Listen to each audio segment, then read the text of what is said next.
cordologue, c'est vraiment la personne qui va être en charge de mettre en place la sécurité appliquée.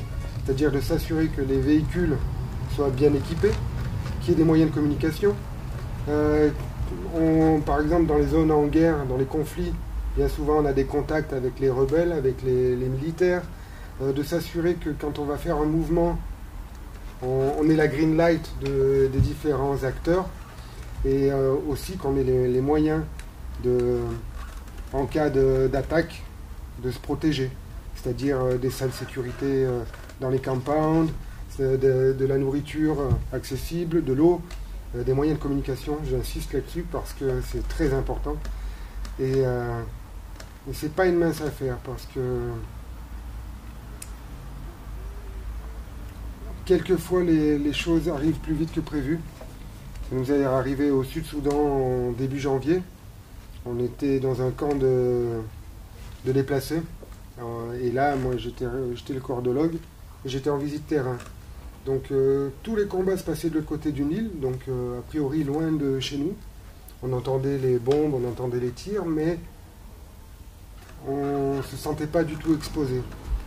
Et un jour, au petit matin, et on a commencé à voir des gens s'agiter pour ramasser leurs affaires et partir. Donc on a commencé à poser quelques questions. Et durant la nuit, les opposants au régime sud-soudanais avaient traversé le Nil pour fuir les combats et remonter sur le camp, donc chez nous. Et en quelques minutes, c'était la panique dans tout le camp. Il y avait plus de 60 000 déplacés qui commençaient à reprendre la fuite. Et nous, on a dû organiser un départ en urgence. On avait plus de 40 personnes délocalisées ou expatriées à charger dans les véhicules et à emmener. Donc on a pris la décision, dans un premier temps, de sortir la majorité des équipes, les non essentiels. Puis, on est resté un petit groupe de 10 personnes avec les blessés les plus graves dans l'hôpital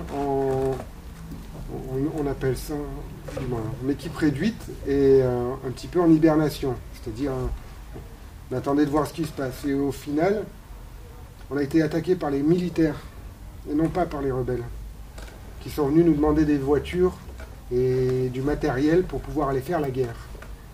Chose qu'on a tenté de refuser.